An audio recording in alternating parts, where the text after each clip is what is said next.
Welcome to the Native Diamond Podcast. Oh, shit! What you waiting for?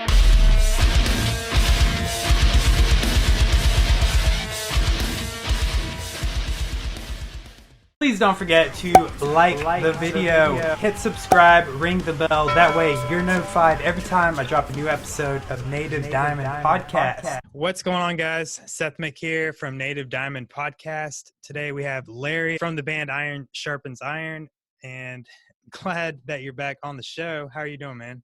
Awesome, man. I'm glad to be back. It's awesome chit-chatting. I like talking to you, man. It's awesome. Yeah, very much the same, man. I feel like we've become friends, just chit-chatting back and forth. So I was like, man, I got to get him back on the show because I wanted to do like a follow a new artist series. And this basically is kind of informational help for like, you know, do-it-yourself musicians, people that are just starting a band and they don't really know what they're doing. Or not saying anyone has the answers in particular, but this could be, you know, a good way to help them get kick-started in the right direction. Because, you know, I think you do a very good job. You do everything by yourself, so. Thanks, man. I try my best. It's definitely from, you know, being old and having lots of experience of doing it the wrong way, so. Well, you get a really good response. Like, when I look at your stuff, like, a lot of people are interested in buying your shirts already, you know, and you haven't even put out a physical album. Like, right. I mean, you have a very hardcore fan base already, so. Thanks, man. Yeah, that's really cool, dude. Well, anyway, for people that didn't see the first interview, I'm going to ask him a couple icebreaker questions so you can get to know him better. And these are just quick off the top conversational questions. Say the first thing that comes to mind. All right, we're going to start off. What do you like better, crunchy or creamy peanut butter? Crunchy, man, all the way. Everyone says crunchy. You think it's a texture thing? Oh, definitely. Creamy, like, I don't know, it gets stuck to the roof of your mouth. Crunchy, like, you can slam a sandwich in like a minute. I'm not fat because I like, you know, I'm picky. I like, you know, quantity. So. I feel you. All right, Metallica or Slayer? Oh man, that's a hard one. I'd probably have to go with Metallica because I listened to Metallica more when I was growing up. I didn't really listen to Slayer until I got a little bit older. Mm-hmm. So, Metallica. I'm more of a Metallica guy. My family's from the Bay Area, so they treat them like royalty down there. They do they do like the national anthem for like the Giants baseball games. Really? Yeah. That's pretty sweet. Dude, they really fucking love them down there. But anyway, Wall of Death or Circle Pit? Oh, man. Probably Wall of Death. It's something about seeing a group of people separate like that and in a giant like mass like that and then come together. Mm-hmm. I mean, for people to be cool about that and then, you know, be picking people up when they get knocked down, it's just a pretty cool sign. Mm-hmm. Seeing that kind of go on in like a crowd is pretty sweet. Last time I saw it was actually, I think, a Walls of Jericho show, and they had them do it. Or no, actually, it was Attila. I saw it do it. They actually separated everybody by people that liked pineapple on their pizza and people that didn't. I didn't see Attila on purpose, but we went to something called Rock USA a couple of years ago, and we saw like Stone Temple Pilots and a bunch of bands like that. Mm-hmm. And they just happened to be playing, I think, after Sum 41. And yeah, that was the last time I saw it happen. It was pretty cool. Yeah. I don't knock on Attila too hard. I mean, they put on a good show, you know. Yeah, they do. I mean, I'll give him that. You know, he's an entertainer for sure, that Franz guy. Right. Cats or dogs? Cats, all the way. Yeah. You said you had cats last time, right? Yeah, I have two. I actually have my one cat wearing headphones on the sleeve right here. Oh, that's so cool. What's the cat's name? Winston. Winston. Yep. That's a good cat name. Cat person. I hated cats until my wife talked me into getting one, and then I fell in love with them afterwards. So now I'm not a huge fan of dogs. I like if other people have dogs, that's cool. I'll pet them, but I don't want them living at my house.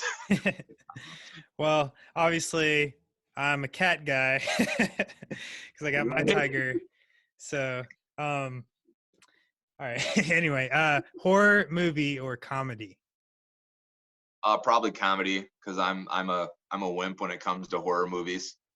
Uh, Especially like if anything like I don't know, certain things that scare the crap out of me. I don't know. I'm not huge into like the satanic kind of stuff for certain movies. It Yeah. just throws me off. Mm-hmm. No, it throws me off too. Because I mean, that to me, that shit's real. And if you Right. dig deep enough, I mean, the shit, something will answer you back. Right.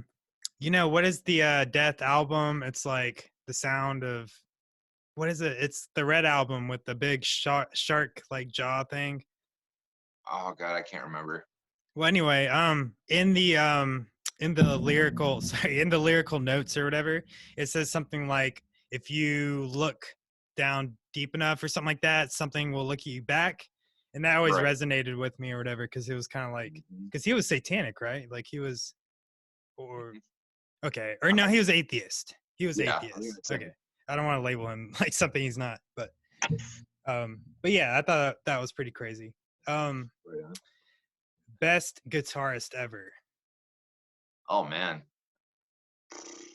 that's hard because there's so many different people. I don't even really know how to answer that. There's so many different guitar players that are just they're different from one another. So I like everything they do. I would even probably say Justin Beck from Glassjaw because he was a big inspiration while I was growing up. Glassjaw in general was. Those dude, I liked a lot of Sean Martin stuff when he was in Hatebreed. For personally, for inspiration, I would say my buddy Jason Ingersoll because he's the one that taught me how to do half of the stuff that I can do. So he was a big inspiration, but can't really pick out a favorite to be honest. Yeah, that's tough. Any band in particular that you go to for the guitar? A little bit of everything because everybody just has so much of their own flavor. Mm-hmm. I like a lot of old Black Dahlia stuff, but then again, I love At the Gates, which Black Dahlia to me is just a modern At the Gates. Love Hatebreed, love all their old stuff. Satisfaction I can roll with over and over and over again. I still like a lot of Glassjaw a lot.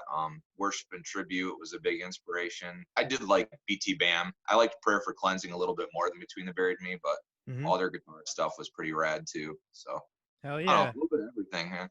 Yeah. Yeah. BT Bam's from North Carolina. So that's pretty dope. Mm-hmm. Next question. Breakdown or solo? I'll breakdown all the way.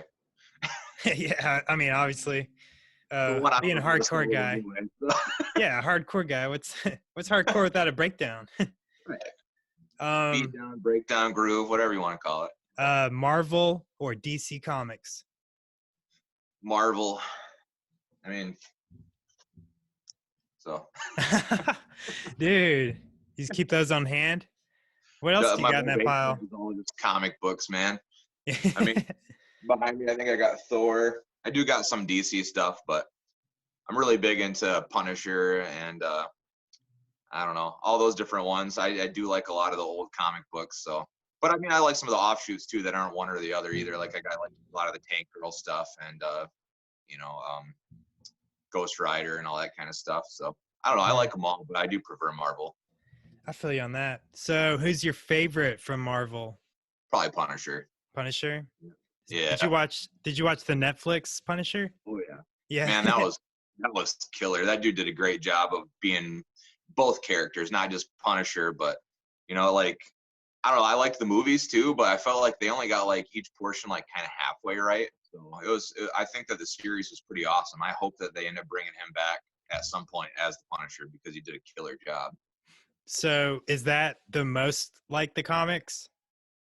I felt so. I mean, there's a few like twists on it, but I feel like he did the best job of like capturing like the pain of living through his life after losing his wife and everything, but then also portraying the Punisher. He did a really good job of both characters to where the other ones I felt like, when the first Punisher, I felt like he did a good job of portraying like the depression that the guy went through, but the second movie, I felt like he did more of a good job of just portraying the Punisher. So I felt like the Netflix series did a great job of doing both. That dude's a killer actor anyways. Yeah, he's really good. I mean, I know him from Walking Dead, but I mean, he was in other things too. Oh yeah. He was good on Wolf of Wall Street too. Yeah. I remember seeing him in that too. All right. So anyway, last random question. Do you like spicy stuff? Yes. Okay. So what's your favorite brand of hot sauce? Oh man. Usually the stuff I can't pronounce right. Uh, um, uh, I don't know. I like everything, but I mean, I usually just roll with Red Hot just because you can Mhm. buy it in a bottle like that big. So Yeah. it's, the quantity thing again. So It's a good neutral sauce. right. Yeah, I like Um, all that stuff. I like Ortega too, because I'll have tacos at least like once a week. I can roll with that all the time because I love those. But no, I like any kind of hot sauce pretty much. my favorite's Cholula. So shout out Cholula. If you're watching, I'm looking for a sponsorship because I've been buying that shit for a long time. Doing that ad, riding that tiger, holding that Cholula. Yeah. See, even I keep doing the wrong side. Like this is weird 'cause it's like backwards. Like I want to do this because it feels like he's right over that shoulder, but he's not. I don't know. This is weird. This is why I like Zoom better because like the background thing. And I Right. don't know. The video's been better on my end. Like last time we did Skype, I kept having Yeah. issues with it. So Yeah, I don't know. Yeah, the lag. I didn't even know you could record Zoom. So Hmm. I don't know how any of that kind of stuff works really. Yeah. So shout out again, Zoom, for being a good Ooh. host. All right. Well, anyway, so we're really here to talk about tragedy of mankind. We're in this fun stage of, we're putting out merch now. So the question I was just going to ask is, so how do you gauge how much merch to buy and like what size shirts to get? A lot of bands are doing pre-orders, which helps because then they literally front the money for the shirt before you even get them printed, and then they also put in their sizes, so you already have the quantity, what design the print, how many, and you have the funds to get the shirts made.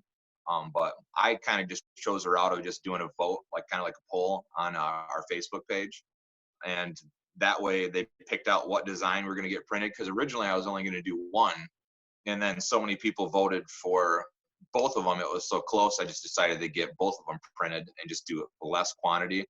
um so that, and then I just asked them the list their sizes, and that way I know I'm getting the design they like and I'm getting the size that they like. Because in my old bands we would just do a little bit of each, and then all of a Mhm. sudden when we were ready to sell out, we're like, we have 2 3X's, 5 smalls, and like 1 large, because everybody around our area was wearing like all the in between sizes, and I don't think we ever sold really any smalls. Mhm. So I was like, well, I want to make sure I get the right stuff. So I just did a poll, and everybody was really good about, writing down which one they liked and their sizes and stuff. So I'm going Mhm. to be spending out the money next week and getting our stickers, shirts, and CDs all printed. So Oh, that's really cool, dude. So like I guess with the shirts, the question is like, I don't know. I was trying to make shirts for like my podcast one time. And like basically, unless you bought a shit ton of shirts at one time, like you weren't really coming out on top, I guess. right. So like how are you doing it as far as like individually or whatever? A lot of it's from just working with other people that do, the stuff, like as a, I don't know, I try to support local stuff. Like my buddy Wiley is a really cool dude. He sings for 2 Minute Minor, and he works for a screen printing shop. My buddy Matt from Millions of Dead Angels works for a screen printing shop, and my buddy Justin works for a screen printing shop. That's who I ended up going with this time, is Justin. He's done shirts for me before in other bands. And most of the time, if you give them a budget of what you're working with, they'll figure out a way to make it work for you. Or like, do weird sizes, or not ask you to pay for shipping, or not ask you to pay for the screen setup and stuff. So usually by going local, instead of going to like all the big screen printing businesses, they'll hook you up and take care of you. I mean, Mhm. they're never going to do anything to where it's going to hurt them on the costs, but they'll help you out so you can get stuff made. But just going local, I think, is the best way to do it. You save yourself some money and you support friends in the process. So Yeah. that's how I go about it. Dude, that's really cool. I mean, yeah, I'm a huge proponent of like supporting local. So I think that's very important.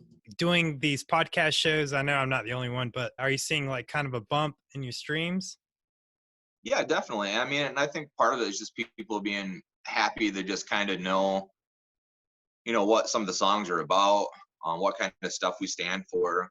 Just like, a lot of people are really, really, appreciative of like the mental health message and stuff like that, which is awesome. Like that's one of the main things I'm trying to drive home about this album is just for mental health awareness, drug awareness, things like that. I mean, political stuff too, but I mean, the main point was mental health and just to try to drive it home that people can seek help, try to get help any way, shape, or form. It's available, but try to seek it, and people do care about you. So that's the whole point of really the whole CD, and people really seem to like that. So that's awesome. I'm glad that people are behind the cause, trying to help other people become the best people that they can be, and just get through their depression and anxiety. So Mhm. that's been pretty awesome, man. I'm really thankful for that. I think it's very important for people who are listening, who are trying to come up, do collabs with podcasters, do collabs with creators. That way you're getting your name out there. Advertisement. Have you had any success with like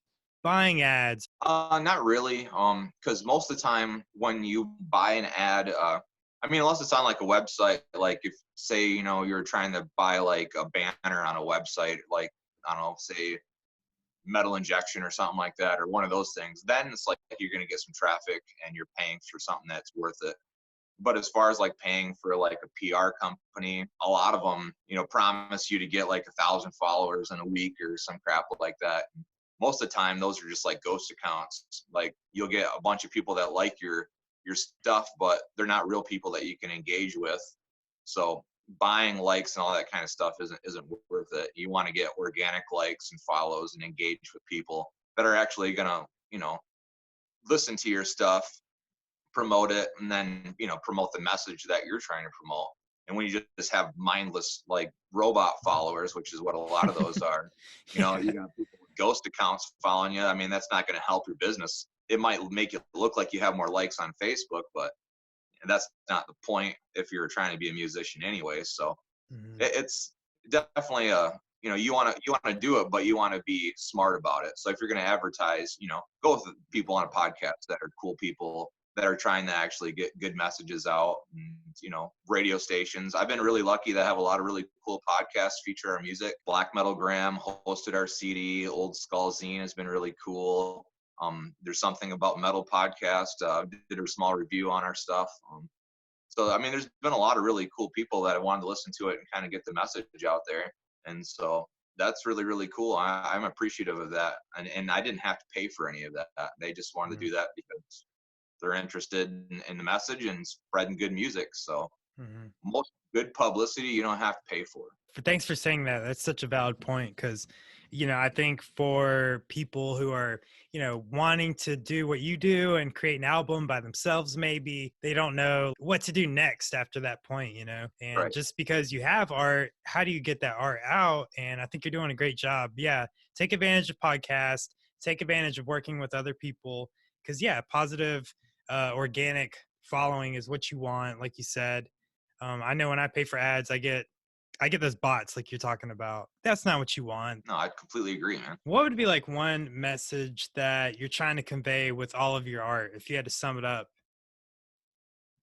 Don't make it about money. Like, I mean, obviously, don't go broke doing whatever you're doing. Don't do that because you don't want to be living, in poverty because you're funding so much into your love. But like, so far for me, I mean, I've been looking at it as, yeah, I want people to take a listen to my music. So we paid for a recording. I paid a chunk of money to record with my bud at Exodore Productions. I liked the sound that he got out of it.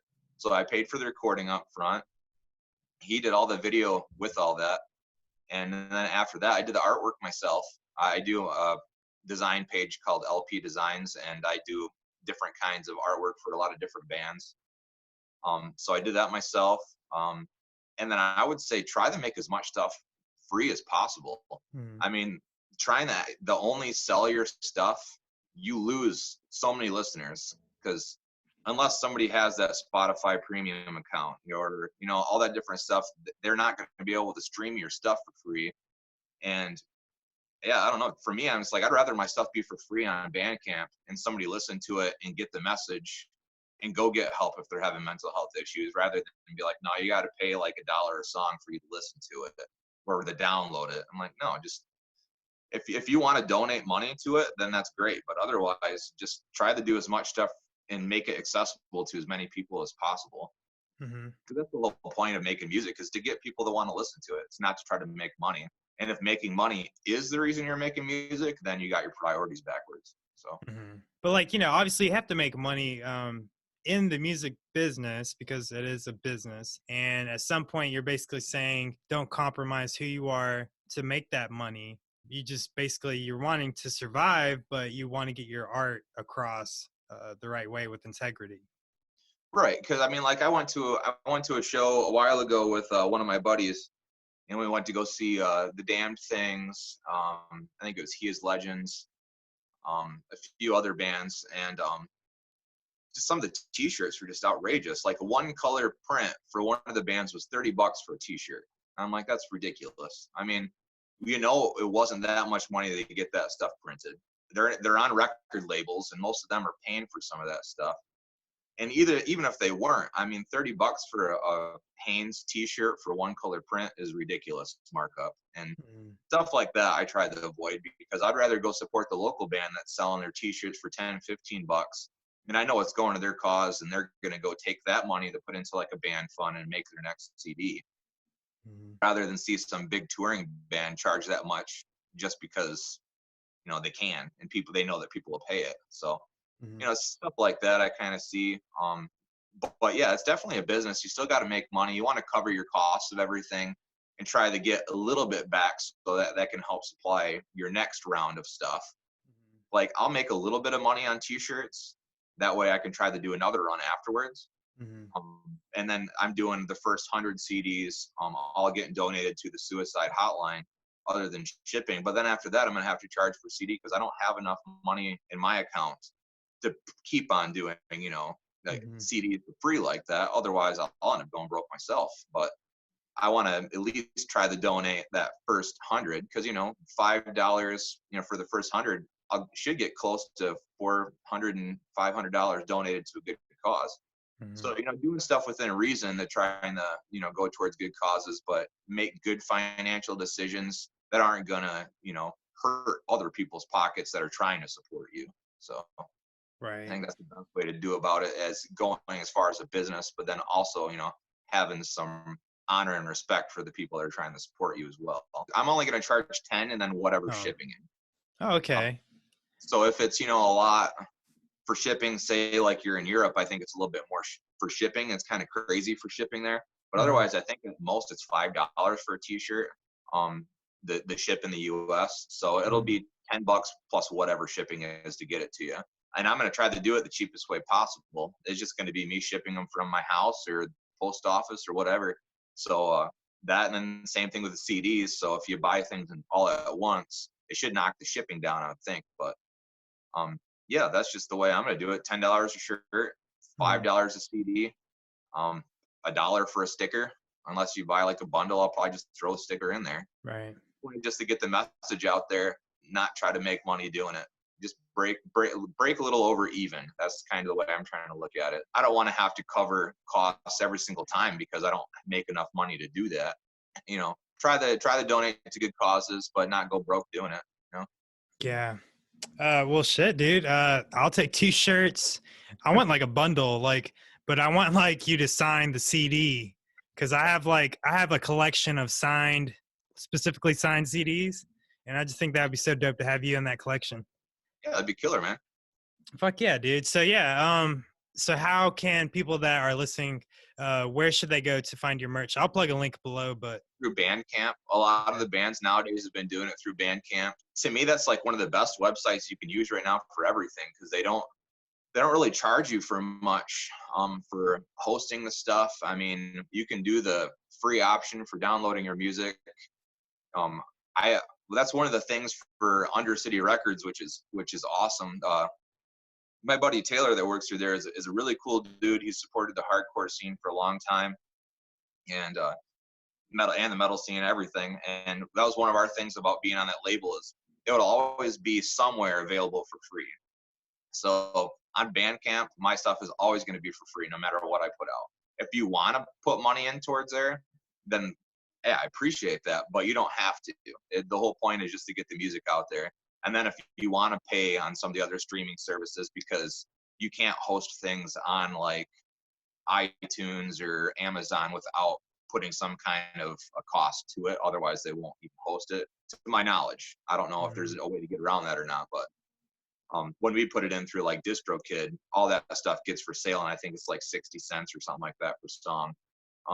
But yeah, always to have it available for free is our motto. That way people can listen to the music and not be forced to pay for it. And then if they want to pay for it, then that's awesome.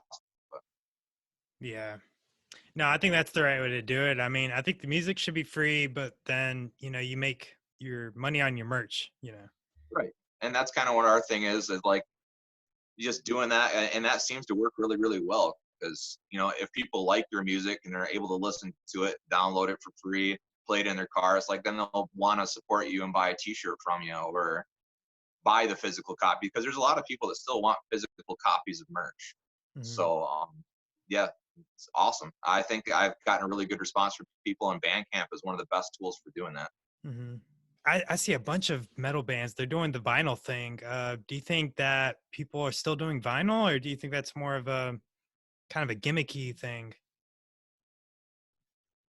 No, I think a lot of people like doing the vinyl thing because the sound is like so spot on with that. I mean, a lot of people like having records. I have some records too. I don't have a giant collection like some people do. Right. Some of them, it's just nice having that record. But yeah, I think that it's definitely a thing about sound. They hold up longer, and you know, you have this big giant record that you can keep and go through all the artwork and everything like that. So I definitely think it's a sound quality thing. I know a lot of people that just screen print the covers and everything themselves, so it's easier for them to mass produce.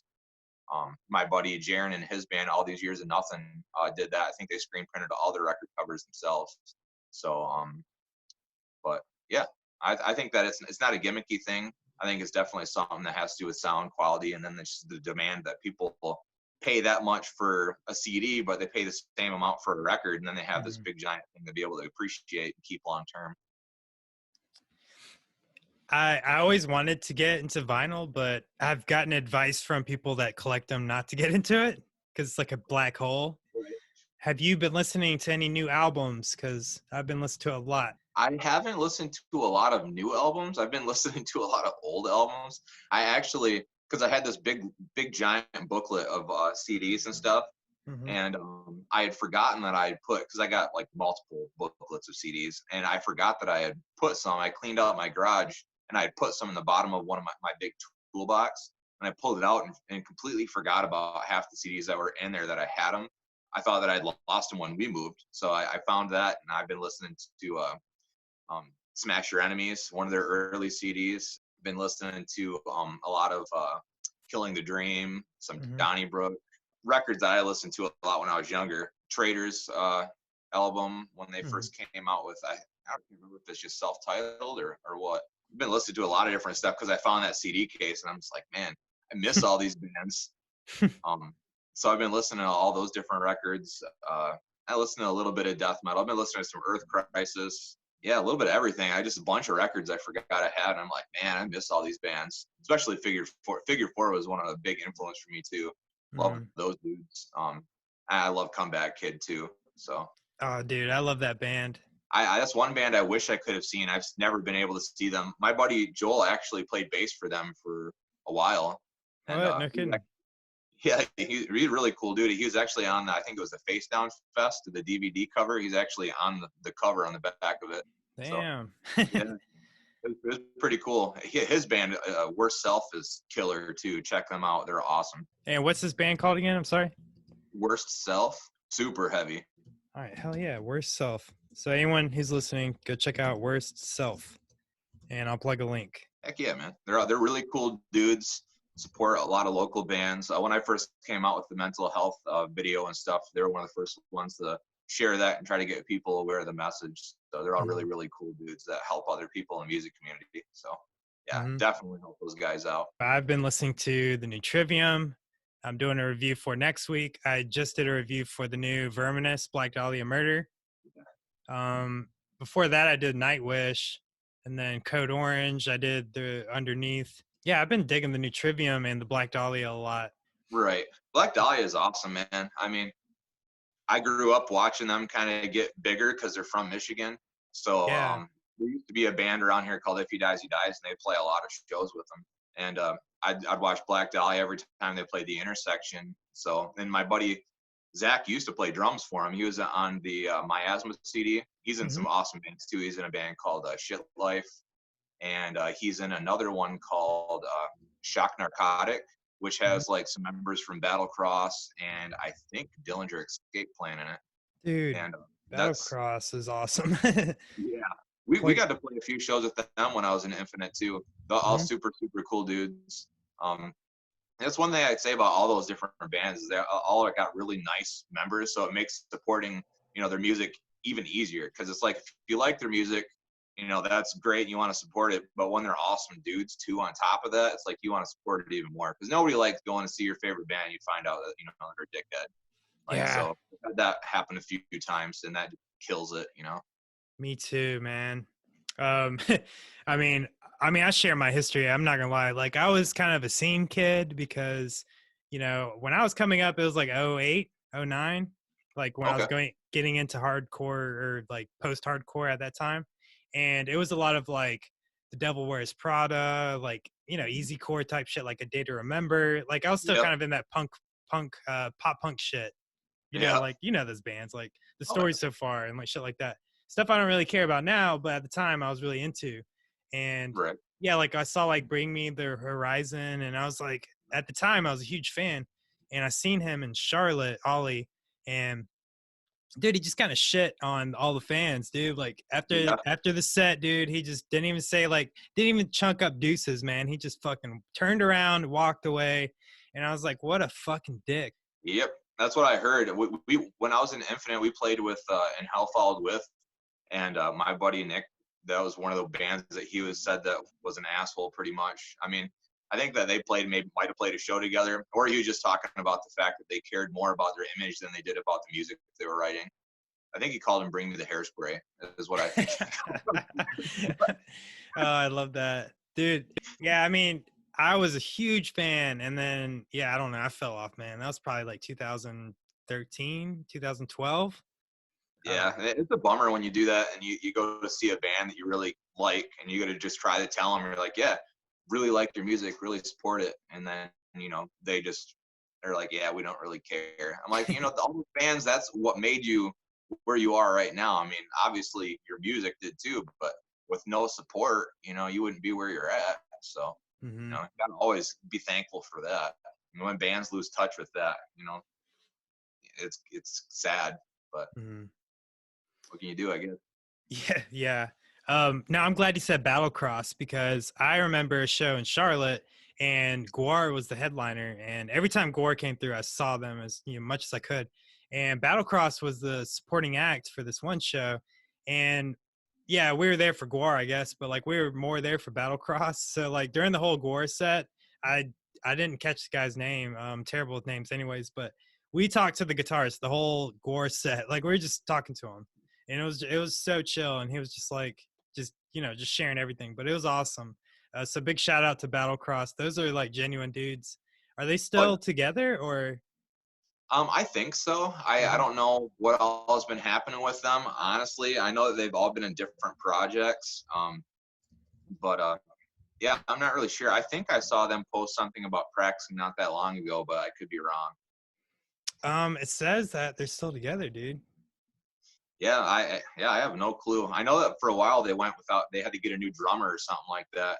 And I want to say that they had Lucas, I think, with him for like a hot second, just subbing for him, but I could be wrong. I know that they lost a drummer and got another drummer later on, and I know that their bass player is in that Shock Narcotic band. But really? I don't know any other new news about them. Dude, holy shit! Sorry, I just like fanboyed out for a second. Okay, so I really like Alex Bent, so I'm plugging this for everyone who's like into Trivium. So Alex Bent played the drums for Battlecross for looks like from 2014 to 15, so like a year. But yeah, their drum lineup has changed like since 2003. Like Yep. it's been changing, it's rotating. Yeah, Shannon Lucas, um, Jason Leon, uh, Josen Orda, I guess, Adam Pierce, Kevin Talley, and that's it. So they've had quite a few fucking drummers. Right. Yep. That'll happen, man. It's hard to find steady musicians. I mean, especially like, ones that want to do it long term and tour and do that for a living. I mean, most people have jobs. They can't do that kind of stuff. I know I couldn't. I need health insurance. Yeah. So, I mean, I think honestly, I think what you're doing is great because I think more people should do what you do. That way, I feel like being in a band is tough because I mean, I've had limited experience being in a band, but like it's tough because if it's not people that aren't your friends, it's just weird. It's just a weird vibe.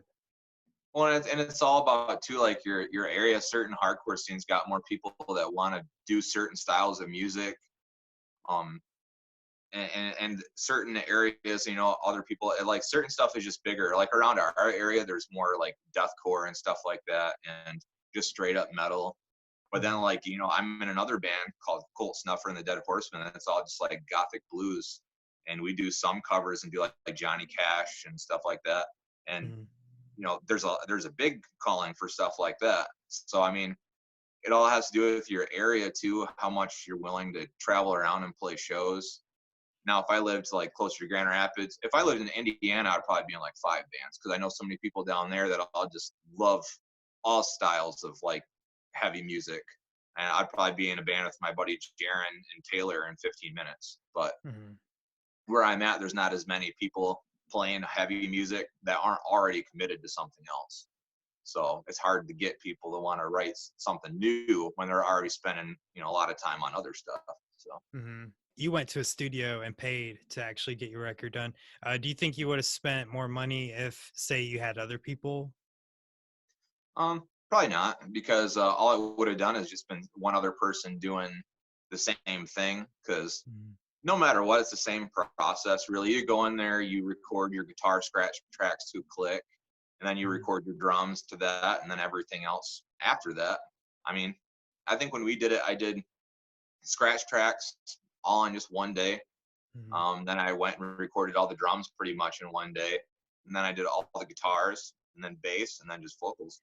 So, and I think we recorded all the songs in about 3 days. So it would have been the same process. It just would have been a different person in that position doing it. So the best thing for recording is just being prepared. I mean, you do your scratch tracks ahead of time and then practice the crap out of them. That way you know that you're prepared once you get into the studio. Don't ever record a record without scratch tracks and click tracks, I should say. Because Mhm. if you get off on the recording, it's really, really hard to get back on, especially if you're one of the bands. Like, I know that there's a lot of bands now. I don't understand it, but they're recording everything and doing drums last, which to me is backwards, but there's a lot of bands doing it. I know a lot of bands around even Muskegon that are doing that right now, and I don't understand it. I'd rather do drums first because then you know that the beat is right on. Mhm. But yeah, personally, I would do scratch tracks, click tracks, record drums, and then record everything afterwards because your tempo is going to be spot on. But Mhm. that's my opinion on making it easier. Yeah.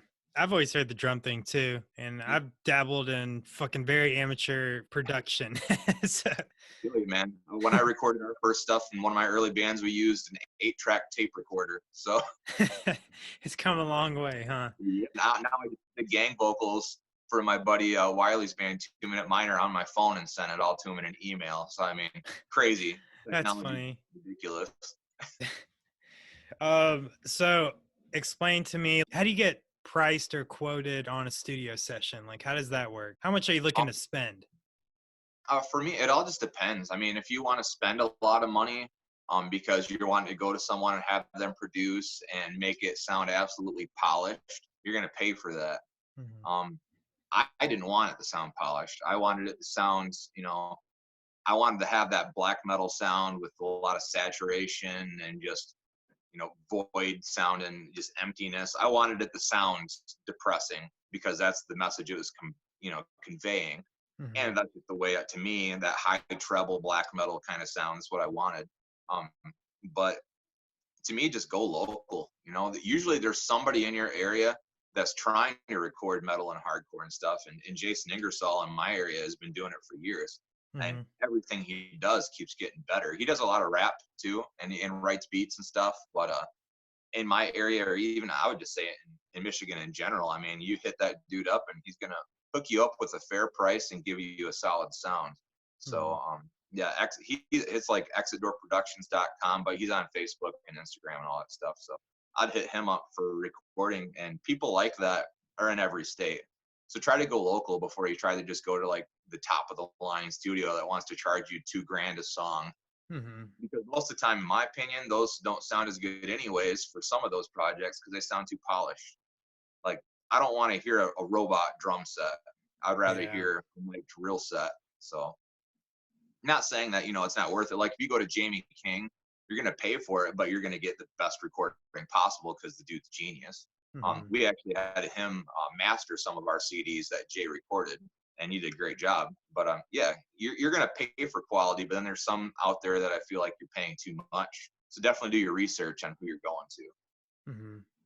That's a good point. I mean, yeah, I hear that a lot in like modern metal. The drum programming is fucking ridiculous, and it's so obvious. Like, Despised Icon is probably the worst to me.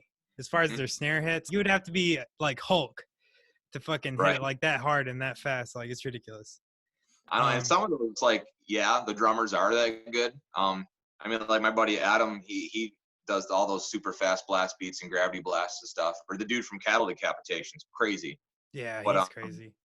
I mean, but you can tell when it's edited and when it's not really the person, because then you go to watch live footage and it don't sound the same. So, yeah, you definitely don't want it to be so polished that you can't play it live. I mean, because then people are going to really notice. So, yeah, I don't know, you got to definitely gauge it by, what's going to sound natural, because you don't want, and same thing with the auto tune and the pitch correction and all that stuff. My opinion, don't use it. Use your natural sounding voice. Do everything natural so that when you go to play live, that's what it sounds like.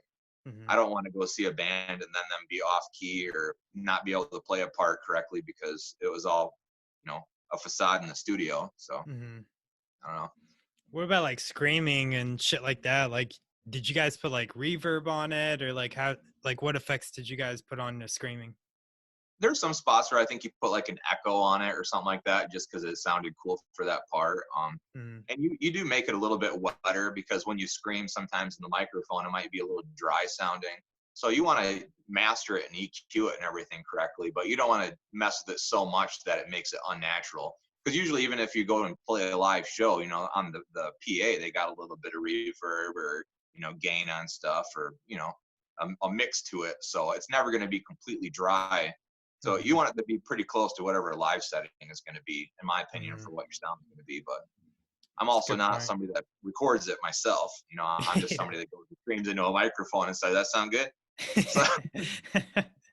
Basically, I'm just trying to give some information for people that are, hey, I'm going to make an album tomorrow, or I'm going to make one this year, and, really think about it in terms of like what to do next, like what's the next step and how much is this going to cost, and, how should I go about it? So I think you answered all those questions pretty fucking right on, dude. Thanks, man. What are you seeing a lot of, like, as far as current trends in metal? I see a lot of bands, I don't know. I see a lot of bands doing good stuff. Trying to think, a lot of hardcore bands are all releasing stuff right now. I see a lot of compilations going on, which is awesome. I know we're supposed to be a part of a couple of them. I think one is for the Flyers in Australia, and then I think one of them might be for the Virus. But stuff like that. I mean, a lot of really cool stuff, like Life Force was a part of one of the compilations. Mosh Pit Nation was throwing together a compilation, if I remember correctly. Cool stuff like that, really community-driven kind of stuff. The compilation things, I think, are really cool. Just shows that those bands aren't all about making profit. They're about trying to help the community get their music out there and for a good cause. So that's been really awesome. But as far as other stuff, I mean, I just see the same stuff. Bands releasing stuff putting a single out before they released the whole album. We kind of did that a little bit, but this virus thing kind of threw a lot of stuff off. I was going to do a music video for Dehumanized, like boom, before the CD even released, but this kind of screwed everything up. So probably do it that way maybe for the next release, do a single with a music video first and put it out there to promote the CD before the whole thing's released. But you know, got to deal with what Mother Nature and the world gives you. So, but no, I see a lot of bands doing that, promoting, doing all different. Like I don't know, I see a lot of bands doing the paid advertising on Facebook, and that works to an extent. But Facebook sucks for trying to market yourself, you know, so targeted so terribly. I mean, you can post the same thing 5 times, and one person on your friends list still might not see it because the algorithm is so terrible. But yeah, definitely just promoting on multiple platforms. I've been seeing a lot of bands do that, and just trying to get involved in their community. I'm a big one on doing it the old school way. Just, you know, burn demos and go hand that crap out at shows. Just hand that shit out for free. You know, everybody that I know that's ever done that, they gain a fan base because it shows that they just want to get their music out there. I already had CDs burned. I was going to go hand out at the Disappear show. Disappear was playing with Worst Self at Mulligan's Pub, and I was going to go hand them out for free just because I know that there were some edge bands there, hardcore bands, and they'd all dig it or they wouldn't. But either way, I know they'd at least give it a spin in their CD player. Me doing an old school DIY like that helps because it just gets the message out there, and it's not through social media. You know, that person contact, somebody handing you something to listen to. That's what I grew up doing. You'd leave a show. I mean, I remember getting the first time I ever heard the Red Chord, it was on a demo that somebody handed out after I was leaving a Black Dahlia show. So wow. Yeah. So stuff like that. I mean, it's just one of those things where I think old school is probably the better way to go. If you try to do everything on social media, it's just, I don't know. It's not the same as person-to-person contact and actually talking and having a conversation with somebody. But I think that's a good idea for like people who have a product and, you know, they don't know how to share it, but, you know, go to your local show, like go to a show and start handing out CDs. They feel like they've been given a gift too. You know, it's like, shit, I got a CD. Right. Or even posting flyers up for shows. Like in my area, like I barely see that anymore. It's like, yeah, you see like bands share like a flyer on Facebook or whatever, but very rarely do you like go to like a coffee house or whatever and see like metal posters put up that advertise for upcoming show and stuff like that. Or, you know, to me, I'm like, if I'm playing a show, I'll put a flyer up at gas stations. I'm like, you know, people that love metal get gas too. So like, so it's like, to me, it's just self-promotion the good old fashioned way is the best way to do it, in my opinion, because you just get more people that want to pay attention to that kind of stuff. And it shows that you're not lazy. I mean, anybody can go on their phone and post something. So if you're actually getting out and about and posting that stuff, more people are going to be intrigued when they see it out and about. So that's a good point. Also, I want to make a point that you shouldn't judge people that they won't like your stuff without actually approaching them or talking about it. Because I had an Uber one time and it was like kind of an older lady, and she was actually listening to like Liquid Metal or one of those like Sirius stations or whatever. And I was like, I did not see this, you know, and we were just talking, me and her were just going back and forth about bands. And I was like, no fucking way. Like, I can't even meet anyone my age to talk about music. And then I found this like older lady who is just fucking really into it. So like, yeah, don't judge people. They might not like your shit. Yeah, one of the people that got me into metal growing up was my Uncle Gordy. He showed me like, I think it was like, he showed me, what was it? It was a Pantera record, I think. He's like, this is sweet. And I got into it. I think it was the Great Southern Trendkill. And I was like, this is heavy. This is different. And so I started getting into some of that stuff. And then later on, he asked me if he could get some of my CDs and stuff. And I just figured you were going to say like, you know, stuff like that, like Pantera or Biohazard or some of the other like, you know, Hatebreed, some of the bands that are more well known.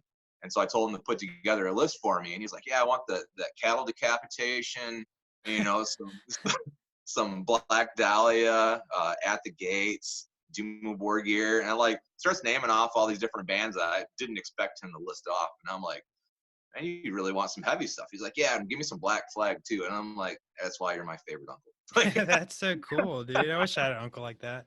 I want to make a point too that like I think it's good for anyone to really listen to rock, or even if it doesn't matter how soft it is, because eventually you're going to graduate to heavier things, because like I listen to very easy core type shit, but now like I listen to, like you said, like Cattle Decap, and after I saw Cannibal Corpse I was fucking hooked, even though it was before my time, and Behemoth, and I can go on and on. I think the point is that you're going to graduate up to those things. So I think as a community, we need to stop knocking people for liking more mainstream stuff.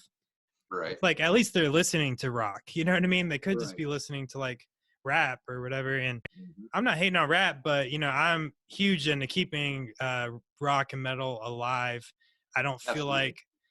like there's a person in the forefront really who's taken over, kind of like a Metallica. Like, what did Metallica have that made them so much in the forefront? They had Hetfield, Right. they had that going for them. So like, I don't think metal has that person really. Yeah, there's so many different artists that you really can't. There's not anybody like sticking out because there's so many. It's so saturated with so many new and upcoming bands and existing sweet bands. So it's like, there's a lot of different people. And then in mainstream, you got a lot of bands that are heavy and got some screaming. I mean, like every time I say, I'm like, oh yeah, I play in like a hardcore band. And they're like, oh, like Five Finger Death Punch. I'm like, no. But I mean, I'm glad that they're listening to the heavier music and stuff, but um, it's definitely not the same. Like when I was younger, if somebody said like something heavy, yeah, the heaviest they'd ever say is like Slipknot, because that was Mhm. the heaviest that I ever heard on the radio. So radio definitely does play some heavier bands with screaming and stuff now. I mean, Beartooth is on the radio and stuff all the time. They got, a good solid scream going. A Day to Remember is on there all the time. So yeah, it's definitely become more common, that's for sure. And then once people hear some of those bands, they start to listen to the other bands that some of them tour with.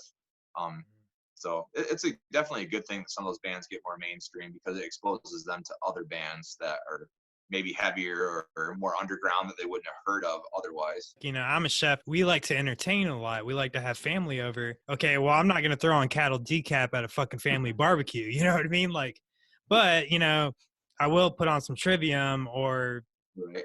old Pantera or whatever. You know what I mean? Like something kind of Yeah. safe. Like even Slipknot Yeah. is safe now. Yeah. Yeah, really. I mean, like, that a couple Stone Sour songs, like my mom likes. Like, so, I mean, but I mean, yeah, I mean, and being well rounded as a musician is great. Anyways, I don't just listen to heavy music. I listen to a lot of lighter stuff too, Mhm. that are inspirational, just because the music is ridiculously talented. Like Minus the Bear is one of my favorite bands. Those guys are Mhm. extremely talented. Or, one of my favorite concerts I've ever been to is Minus the Bear and Cursive. Cursive played almost everything off the ugly organ, and I loved that. Block Party was great live. Passion Pit was great live. So I mean, there's a lot of different stuff Mhm. I listen to that isn't metal, but it has like members that were in metal bands, and you can tell because the technicality, it shows through their music. Mhm. But being a well-rounded musician is great, and just trying different stuff. Like I became a better drummer by playing drums at my church, because Right. that's when I learned how to play to click track and backing tracks and stuff like that. So I actually, now a click track is like second nature. When I first started doing it, I wanted to fight the click track all the time. Really?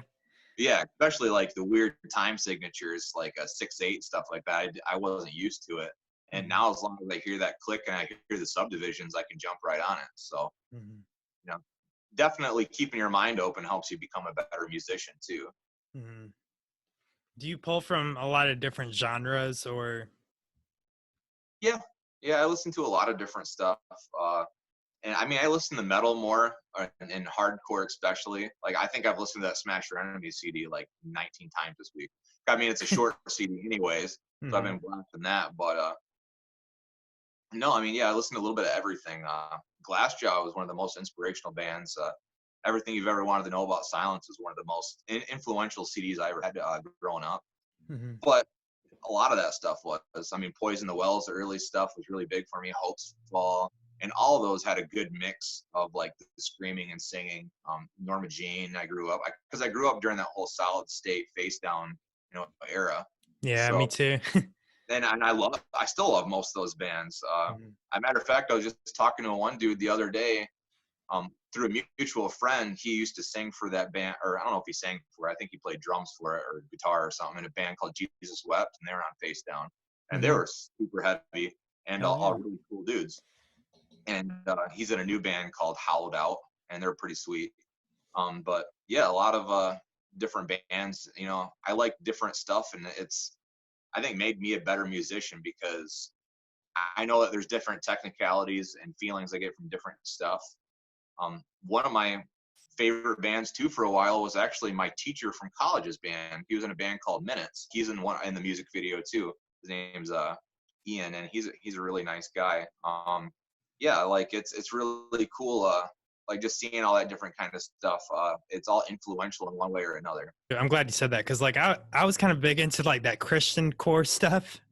Like when that first kind of came out, you know, I guess Devil Wears Prada, August Burns Red. I don't know anymore. As I Lay Dying, I guess, even though that was kind of what that was. But yeah, I kind of got into that. Yeah. Yeah. But I got into that because I don't know what the deal was, but like at that time, a bunch of Christian guys were like, "Hey, we like metal too," but like a lot of the stuff was actually really good. Oh yeah, I was just jamming the Frailty of, I think it's Frailty of Words, the first one, As I Lay Dying, really got popular on with 94 Hours and all that stuff. But I mean, there's some of those records that are super influential to me, like Women and Children Die First from Remembering Never. Huge, love that CD. Everything that they put out pretty much I really dug. And you know, they're all really cool dudes that really have hardcore beliefs and, you know, veganism and, you know, the straight edge culture. So any of those bands where they had a really big message and really supported it and stuff was really cool. Stretch Armstrong was another one around that time I really got into. So definitely some awesome bands around that time period that you can hear in a lot of bands nowadays. So like, what do you think the new stuff is going to be like? Do you think that's going to be a lot more fusion, like hip hop and metal? You probably will, because you hear so many people that like both. I mean, like you listen to bands like Stray from the Path, and they have little spots where it's almost like rapping, where they have one where they had a dude actually rapping on the track. So you're going to get a lot of that. I mean, but you're also going to have a lot of the people that are just like, I want to be like the old school hardcore because that's what I grew up listening to, like Youth Crew era. Because you're going to have bands like Life Force coming out that are all just straight up, that's just old school hardcore. Like, and then you got bands that are like metallic hardcore, like Disappear. You're going to have the hardcore bands with more death metal and black metal influence, like us, or me. I always talk to myself in the third person. That's all right. But yeah, you're going to have that great fusion and mixture of just different genres because there's so many out there now. So it's just one of those things where it's not going to go away, but you're going to hear the people that just want to stick to one genre. You're going to hear people that mix it up a little bit. Then you're going to hear bands do multiple genres throughout different releases. I mean, next one we put out, I might have more death metal influence, or it might have just straight up old school hardcore in it. I mean, it depends on how you're feeling and how you're feeling inspired when you're in the writing process. Yeah, that's kind of what I'm learning. I mean, I don't think there's like a certain trend. And I mean, even if you called it like, you know, it's going to be something probably different. You know, I've kind of noticed every 10 years, though, it does fall into something. But right now, I genuinely feel like it's a hardcore revival because of bands like Knock Loose. They're getting like younger people. They're like, oh, shit, like, what's this old like hardcore shit about? Like, where are these bands? Like, who is Earth Crisis? So I think a lot of bands are like kind of drawing from the more, like you said, you know, the old school approach. That's what I'm seeing a lot of. I was surprised when I heard Knock Loose. I mean, as soon as I heard them, I was like, this sounds like the Warriors. And then literally they put out a Warriors cover, I think like a couple months after that. And I was like, well, that explains why it sounds like the Warriors. They obviously like them dudes a lot. So it's cool to see like bands I grew up listening to influencing all these new up and coming bands and hearing that sound resonate with them. So it's really cool because like I don't know tons of Knocked Loose stuff, but I definitely dig some of their tunes and what they're going for as far as like their message and, you know, the fact that they're trying to bring back some of that old school sound. So that's awesome. I can't say I'm a knock loose expert, but I'm a fan. I've listened to like, laughing tracks and all that. But I mean, I was big into it because, dude, they're spreading this message of like anxiety in all their music basically. And I believe Brian Garris is straight edge.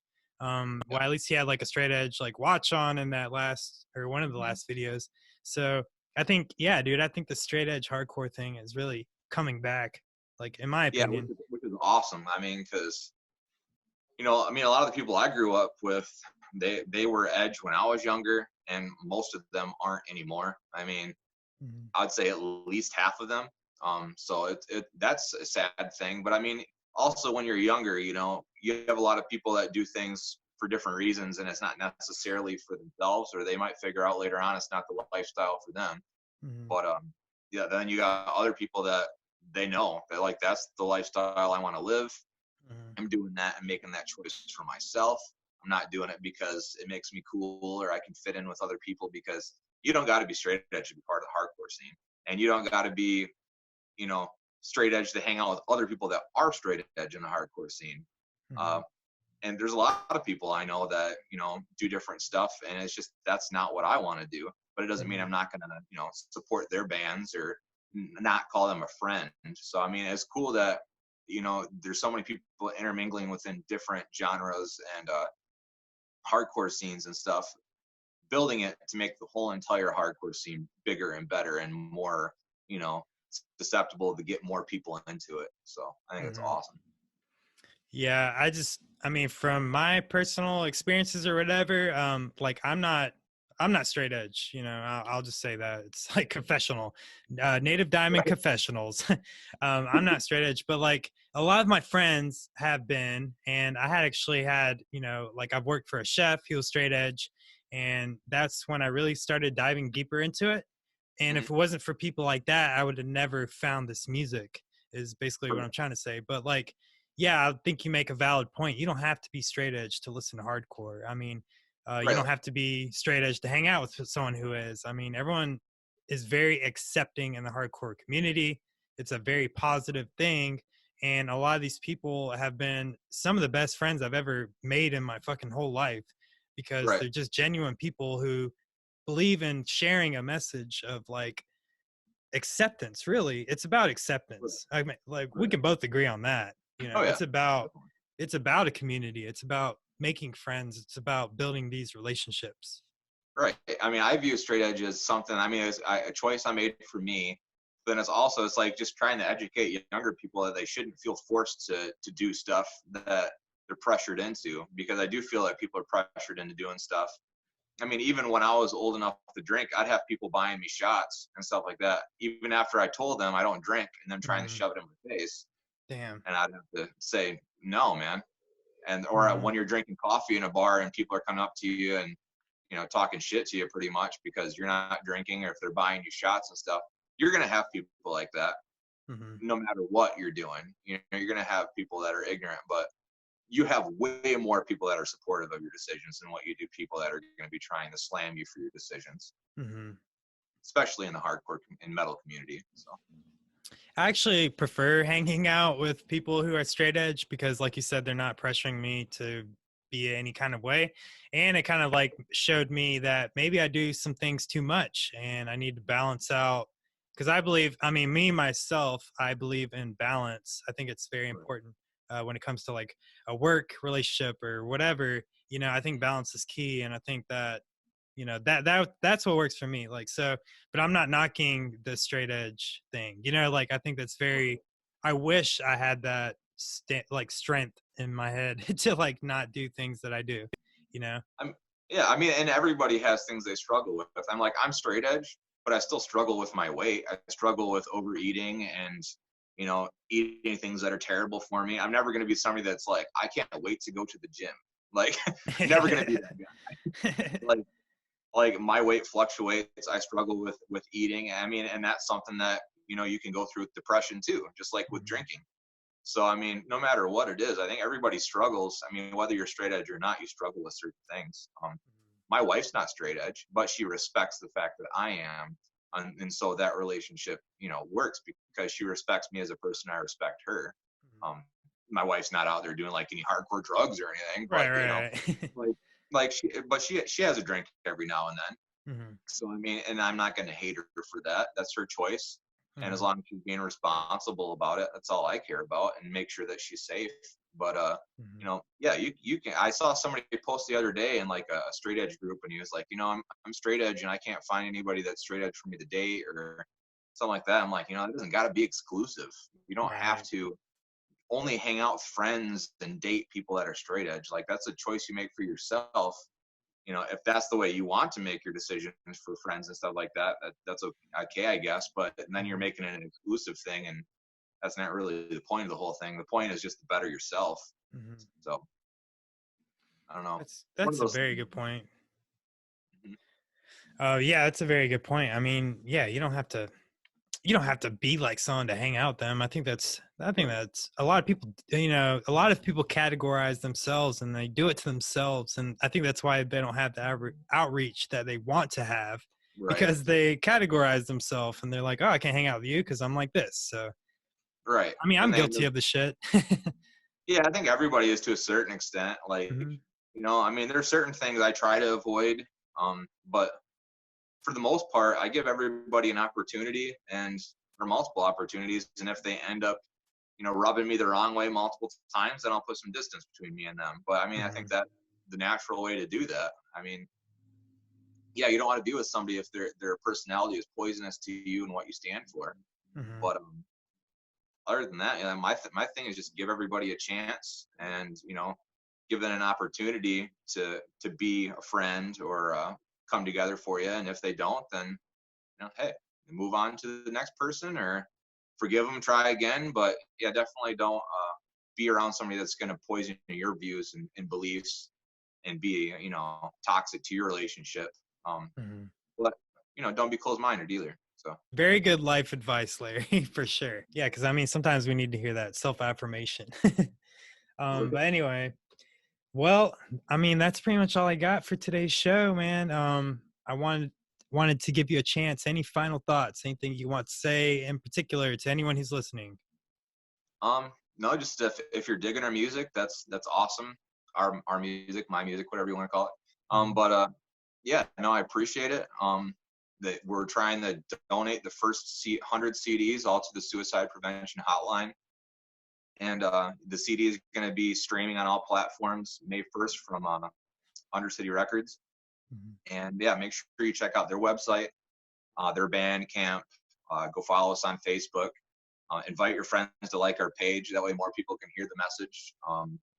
And other than that, just thanks for watching, and thanks for showing support to those that need it, especially in the mental health community. Yeah, I mean, I think that's kind of why we're such good friends, is because we believe in that message. I mean, I think people that struggle with depression or hopelessness or whatever, I think you should really check out Iron Sharpens Iron. You can find them on Bandcamp. Go check out the new album, The Tragedy of Mankind. You guys are not going to be you're not going to be disappointed by any means. I mean, this is solid. You're getting 6 songs. You can listen to all these songs in one sitting. So just go ahead and bang that out and see what you think about it. Give him some feedback and let him know what shirt size you want. And I want 2 shirts, sir. So Thank that you. way I can, have one for my collection, and then I can have one I can go fuck up at a show. Appreciate it, man. Yeah, dude. Well, anyway, dude, thank you so much. I'm sure you'll see Larry again on the show. I want him to be a regular, and we're going to follow him during this journey of the tragedy of mankind, and we'll just kind of touch base. I really appreciate this. This is a very important time for you, and I'm glad that you're sharing it with us. We'll talk again in the future, I'm sure. Absolutely. Thanks for having me, buddy. Yeah, man. Thank you so much.